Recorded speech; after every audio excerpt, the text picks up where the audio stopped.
Hey friends, and welcome to another episode of the Soul CEO podcast. This is episode 40. My name is Rachel Fakark and I'm your host. Oh my word. We just started this at the front of the new year and this is going gangbusters. I'm so grateful. I got an awesome email in my inbox last night saying that our podcast over the last 30 days is trending in several different markets of the world. I can't believe we are now number 63 in the United Kingdom. We are number 36 of entrepreneurial podcasts in Australia. We're number 23 in Sweden, number 20 in the Netherlands, number 13 in Ghana, and number 6 in Croatia. So shout out to all of my international soul CEOs. I love you. I appreciate you. And if you're listening to this right now, take a screenshot, tag me on Instagram at Soul CEO, or connect with me on any of the social media platforms. It's all in the show notes. For episode 40, we are continuing a conversation of March, which is all about emotional stability. And this is a coaching call we did about attitude. And if you ever feel like your attitude really fluctuates, or if it's something that is easily swayed by your circumstances, this is the show for you. And because this show is free, absolutely $0 and no sponsorship or ads at any given time, for the time being, right? All I ask is that you leave a 5-star rating and a review. Make sure that you subscribe, follow, whatever it is on the platform that you're listening to. 75% of you guys are on Apple, but shout out to my Google podcasters and my Spotifyers and all that. I want to shout out to one of our subscribers, Kay Carnegie, who says, amazing, 5 stars. Rachel is the fire under your butt that is necessary and right on time. She goes, don't wait to listen. This can change your life today. Short and sweet. Thank you so much, KK. I love it. And I love all of you guys for being a part of my tribe. Guys, let's dive into today's show, episode 40, on attitude and the attitude of leadership. I hope you enjoy. We're going to continue on this conversation of emotional stability. We're going to be talking about creating that attitude that is going to be attractive for people to follow you and ultimately give you more peace, more results in your life, more happiness, more fulfillment, better relationships. That's a whole conversation of legends, right? It's making you more effective. Now, there is a misnomer. You'll hear, I've heard so many motivational speakers say, attitude is everything. How many of you guys ever heard that? Attitude is everything. If you just feel good, if you just manifest, if you just have the right mindset, then that is everything. It's not everything, but it's one of the things. Attitude is not everything, but it is the one thing, and it's actually the main thing that it can make a difference in your life. So it's not everything, but it is the one thing, the main thing that can make an absolute difference in your life. I want to start off by quoting my number one mentor, John C. Maxwell. It says, the greatest day in your life and mine is when we take total responsibility for our attitudes. That's the day we truly grow up. Now, there's been a theme of all of 2021 here that we're talking about personal responsibility, self-awareness. Do you guys see how these conversations, they all weave into each other? These are not lakes. They're rivers. There's a current that runs through. There's a continuity of these messages. Because if we think about, it's so funny. I'll give a great example. Weight loss, mental health, brain functionality, better performance, higher immune system. Name any anti-inflammatory. Have you ever noticed that in order to have the best health, whatever your goal is, immune, body, cardio, cardiovascular, cognitive, fat loss, muscle gaining, whatever it is, it's always the same things. Get good sleep, drink quality water, eat great food, supplement your vitamin D and your multivitamin, get your antioxidants. Obviously, we have our activators. It's zinc, omegas. You guys ever notice it's always eat lots of berries? Lower your sugar intake, lower your alcohol intake. Do you guys notice that no matter what the issue is, it's always the same recommendations? That's kind of how I feel about these topics. When we're talking about emotional stability, when we're talking about emotional intelligence, when we're talking about self-awareness or attitude or creating a magnetic personality or social skills, it's always the same advice. They're constantly intertwined. the attitude, I want to give you guys like a couple of points that I've written down many years ago about attitude that I feel like was really, really helpful for me as a leader. Attitude. Its root is inward, but its fruit is outward. Its root is inward, but its fruit is outward. On Monday, we did a call and I said, it was a conversation about rejection, people pleasing, caring what people think. And I said, you got to follow that fruit to the root. Why? Leadership is an inside job. Maybe we should switch that life is an inside job. Everything that we are internal affects the external. So attitude, the root is inward, but the fruit is outward. Attitude is your best friend or it's your worst enemy. It is more honest and consistent about you than your words are. Your attitude is more honest and consistent about you than your words are. It's what draws people to you or repels people from you. Your attitude is never content until it's expressed. Isn't that the truth? Have you ever felt that, like trying to hold on to self-control? Something isn't going your way, and it's like this, like it's like a little, I don't know, some sort of like gremlin inside of you, like hold it, keep it together, keep it together. No, attitude has to be expressed. It's the librarian of your past, the speaker of your present, and the prophet of your future. Now, it's no stranger, it's no mystery or secret that John Maxwell's had the most impact on my life for sure, especially when it comes to business, as a business mentor, as a leadership mentor. And in John's books, he consistently mentions something called the Daily Dozen. And if you guys haven't Googled it, you should. And if you maybe have seen it in his books or whatever, or heard him talk about it, he has 12 things that he reads about. It's like it's 12 virtues every single morning. It's the first piece of paper, by the way, it's laminated. And he says that anything important in his life, he laminates, right? And so he has this 12 daily dozen of the things that he refocuses. It kind of gives him, this is my standard and my non-negotiable for the day. The first thing on that list is attitude. So he says he chooses and display the right attitude. That's one of his virtues. And then he talks about priority, health, family, thinking, commitments, growth, faith, a whole bunch of other things, 12 total things. But the first one is attitude. Why? Because it's not everything, but it's the one thing that can make the biggest difference in your life. Now, attitude doesn't change the facts. Alyssa, you're 5'2"-ish? No. Lies. 5'3" on a good day. 5'4" and like 3/4. The miniest of many. Okay, so Alyssa might have the goals to become an NBA or WNBA center. Right? She's like, that's the dream. It's like, oh my gosh, that, like in my wildest fantasy, you're like, I love basketball. I practice. I watch all the games. I mean, personally, for me this week, I got roped into filling up a March Madness bracket. Never done it in my life.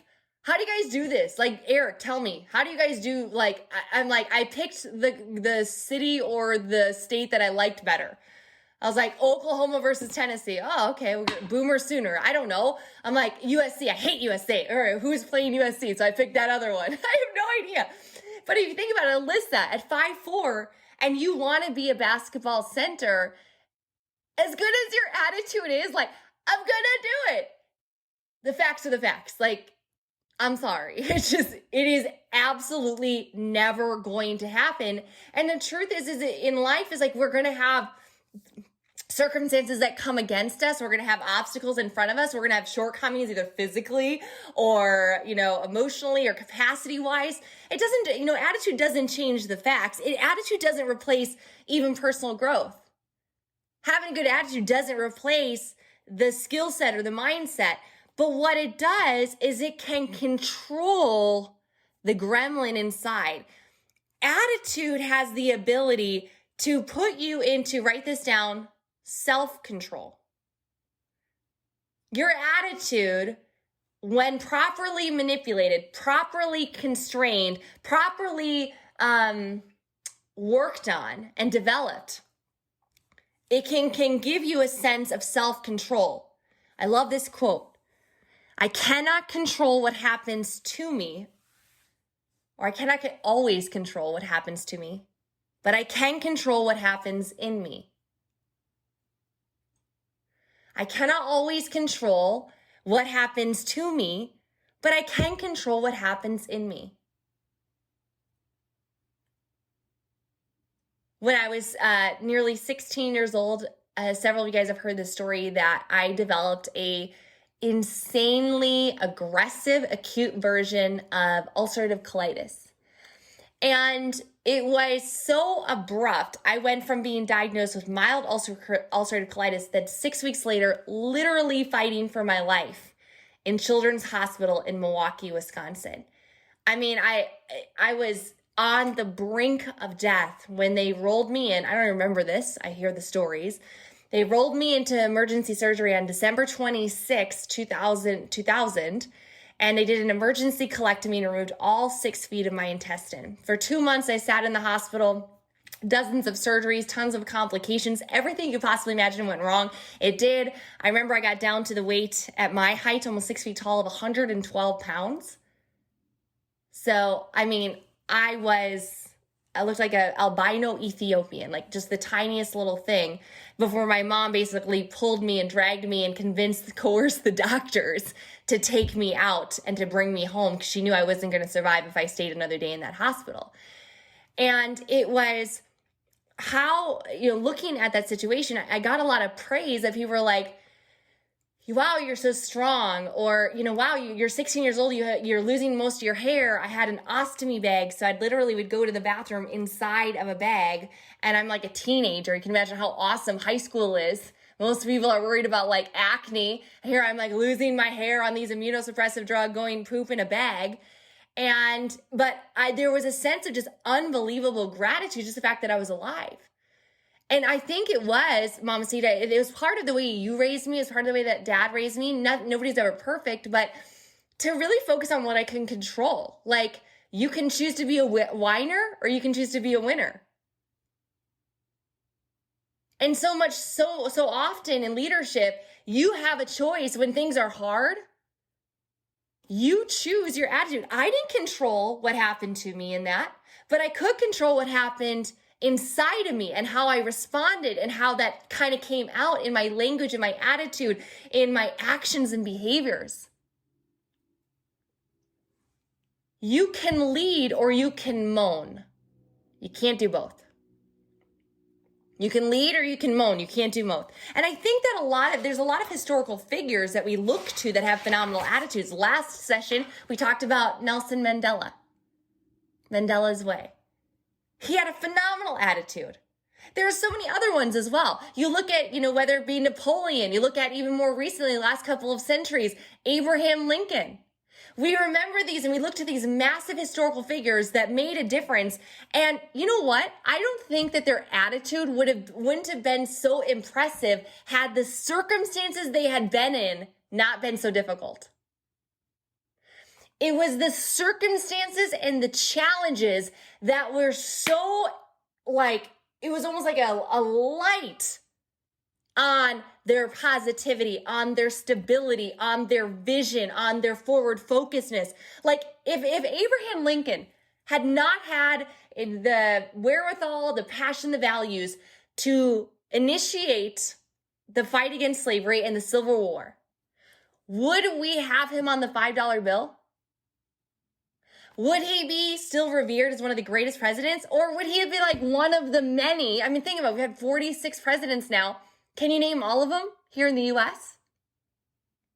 No, because there was many that were kind of come and go. They didn't have any horrific situation that tested them for them to rise. So our circumstances, we can't control that sometimes, but we can control how we respond to it. So how do we as leaders, if we know that our attitude is contagious and it can either be our best friend or our worst enemy, it can either attract people to us or repel people to us or from us, how do we correct it? How do we correct it? I think of two things. Number one is my favorite 5-letter word. I'll give you guys $25 if you can go to the chat and list my favorite 5-letter word, my favorite 5-letter tool, my favorite 5-letter thing that I do. If any of you guys have any idea, I'm giving you guys that you're like, oh, what is it? But so it says Bible, faith. I love you guys. You're just like going to like my little heartstrings there. No, those are actually really, really good. And extra credit points, gold star for you. Audit. It's audit. So auditing is the process of self-awareness. It's the number one process of growth. We audit by tracking, evaluating, thinking. Now, the thing about auditing is that most leaders, especially my type A's, because not every leader is like super type A, but the ones that you guys are go, go, go, get it done. I had a great call I was in my girlfriend's salon yesterday. And she's a rock star. Her business is crushing. I'm so proud of her. She's expanding, and she's a type A, no BS, typical red voice leader.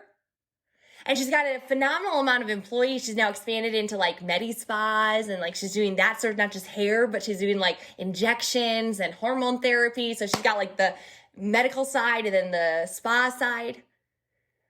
And she pulled me aside and we're talking about her business growth, and she's talking about going to the next level. And we were talking about all these ideas and leadership. And I was like, you need to listen to these 3 podcasts. I'm going to send them to you.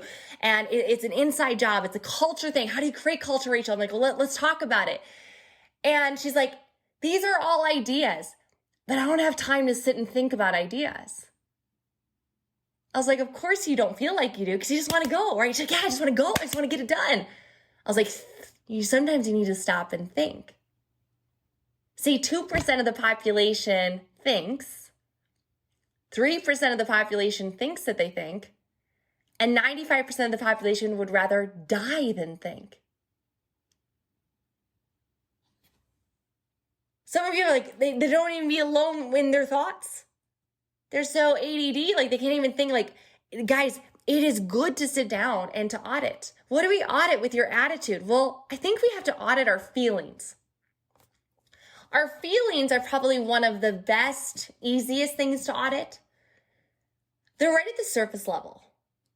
When you're mad, you know it. When you're sad, you know it. You may not know necessarily why at times, so you need to dig down, right? Follow the fruit to the root. But like, we know when we're apathetic. We know when we're excited. And so with our attitude, we have to know, what causes this feeling? What caused me to want to rear up against somebody? What caused me to want to retreat when I felt disappointed or rejection? A lot of times when we're auditing our feelings about and changing our attitude, we realize that a lot of feelings that we have are because we have unmet expectations of people. In fact, most of my disappointments are because people didn't meet my expectations. And then I have to audit that. I'm like, did I clearly communicate my expectations?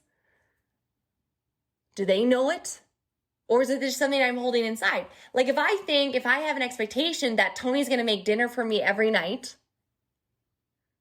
and then the first night in our marriage that he doesn't, and I'm upset because I feel like, well, he doesn't love me because he's supposed to make dinner for me every single night. Well, that's kind of ridiculous. But I have to go back, like, where did that start from? We need to audit our feelings. The second thing we need to audit is our behavior or our action. This is also fairly easy to do. We can see, why did we do that? Why did we procrastinate? Why did we just throw in the towel that day because something didn't go right or a series of things didn't go right? Why did we respond by shutting down?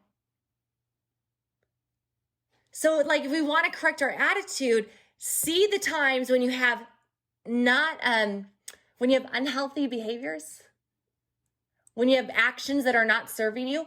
Ask yourself, like, why did I do that? What started that? What spawned that? I need to correct that sooner. I need a different path. I need a different response when that happens again. The next time the company messes something up, I need to make sure that I don't just like completely lose it and go nuts. And then the third is auditing our thoughts. Here's the fact. Leaders think different. Remember, 2% think, That 3% think they think. 95% would rather die than think. Leaders think differently than followers. Now, every leader was once a follower. So we've been there. So what's the transition? Where's the chasm leap between a follower mindset and a leader mindset? Between follower thinking and leading thinking. Follower attitudes, one that's like, I think of like a dandelion swaying in the wind, affected by any possible little tiny gust, losing their little petals at the first strong, wind. Or an oak tree.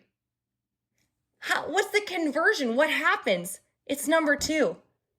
In correcting your attitude, it's actually making the decision to change and having the desire to do so. If we're going to correct our attitude as leaders, we have to have a desire to change. We have to have a desire to change and believing and knowing. Do you know that change is possible? Do you really know that? Like, I have good news for you. You do not have to remain the same person today than you were yesterday. Isn't that wonderful? Well, I've always been shy. Well, I've always been loud. Well, I've always been abrasive. I've always been super direct. I've always been a little bit melancholy. I've always been super emotional. I've always had this fear. Rachel, you understand? I've always had a fear of getting on camera. Rachel, I've always had a fear of putting myself out there. The good news is you have to have the desire and to know that change is possible. Write this down. You are the way you are because that's the way you want to be. You are the way you are because that's the way you want to be. Oh man, is that not just convicting? Is that just not convicting? Oh, but I battle with this. Oh, but I want you guys to write down the words right now. I want you to write 1, 2, 3 words. What do you struggle with internally? What is it? Procrastination? Is it a poor mindset? Is it fear? Is it anxiety? Lack of self-control, lack of peace, temper, rage, passivity, no backbone, insecurity, people-pleasing, short-sightedness, not having the long-term vision, lack of intestinal fortitude, lack of courage. What is it? What are you guys dealing with? Procrastination, lack of organization, lack of focus. You got to have at least one, right? I know for me, it's patience. It's patience.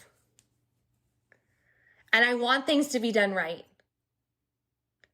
Which is funny because I will go about 95%. Okay, I see that going on.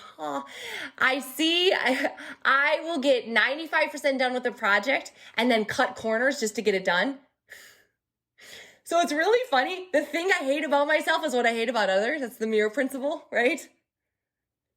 So I don't have, I'm aware I do it, but I don't have, I need to work on that. That's a thing. But patience. I want it done now. I want it done well. I want it done right. I want it done now. And sometimes, more often than not, that is just not possible. If somebody is even slow and I'm talking to them and they're not getting it, I'm like, think faster. I can't talk any slower. You got to get this. We were talking about this at the leadership retreat. I'm like, I can't handle being around moderate or slow processors. I'm like, keep up with me. Like, and you guys think that I'm like this just on calls? No, 24 hours a day. Like, it's like, just, you should see me with Tony. Poor Tony, when I wake up, I'm like, good morning, I have ideas. We're going to kill the day. He's like, coffee first. Just coffee. But there's like, that's something I really have to work on.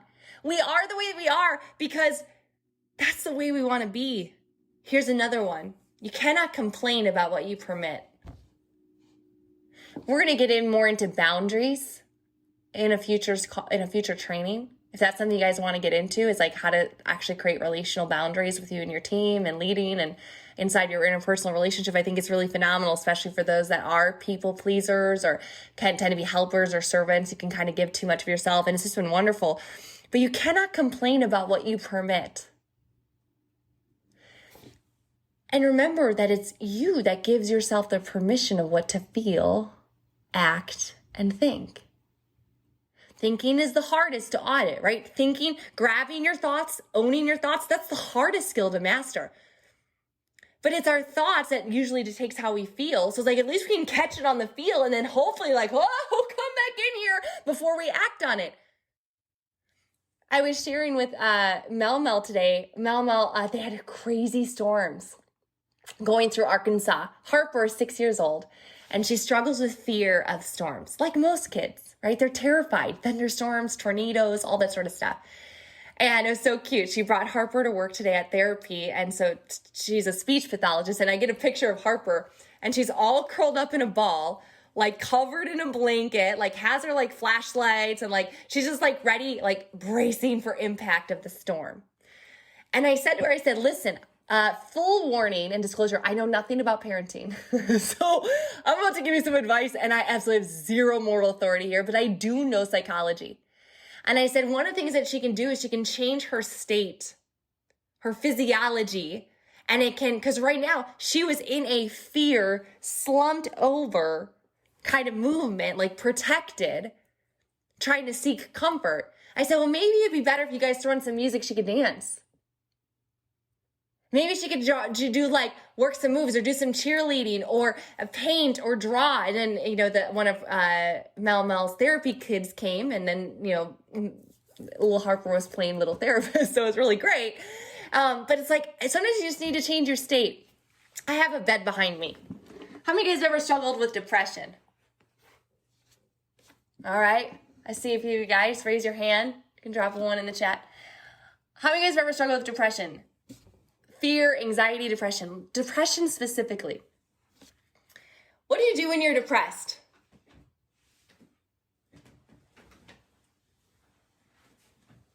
Right?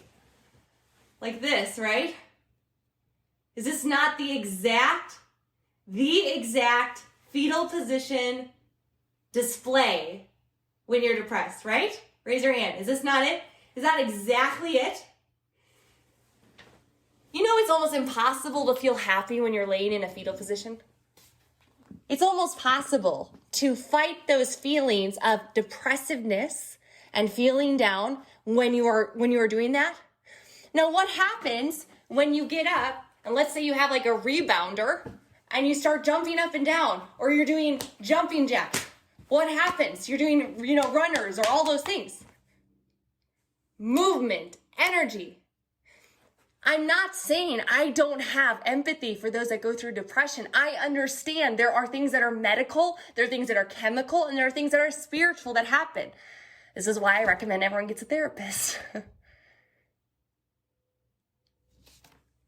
But if you're choosing to get horizontal, it is you are giving yourself, you're allowing yourself to stay in that mode. I'm not saying that a brisk walk outside in sunshine is going to cure it, but I think you'll feel a little better. We have to audit our feelings. That would be an action, and then our thoughts. Now, and kind of closing, so we'll open it for Q&A. Attitude is really interesting because there's a misconception that successful people and successful leaders don't get discouraged. or that they don't deal with the same dramas or catastrophes in life. I remember being young in this industry and I thought, I'd see people on stage, I'm like, they must have it all together. They probably don't go through what I'm going through. They're not in pre-foreclosure. They're not dealing with this issue with their spouse. Like, they're not dealing with this problem with their health. Like, that was me. Am I the only one that ever thought that? Like, I was like, they're like, they must not have any issues. Look at them. They don't battle with what I'm battling with. And then I realized, partially through time, partially through my own success, that they do. It's how they respond to it. It's their attitude towards it. Write this down. Everyone gets discouraged. You're either a splatter or a bouncer. Two types of people in this world. You get knocked down, you get pushed off of the edge, and there's some people in this world that just go splat. And then there's other people in this world, they get knocked down, they have to go through a crazy trial, they fall, they fail, they flail, and they go boom, and they bounce right back up. And it's all a choice. It's all in tools. It's all in auditing. It's all like, no, and you know what? I have a choice. You're getting the right perspective of what I can do. And hey, I might not have control over this. Everything is going on around me, but I can control what's happening in me. That is the most exciting thing for me as a control freak, self-defined, to realize that if everything else is going wrong and falling apart, that I can still control me.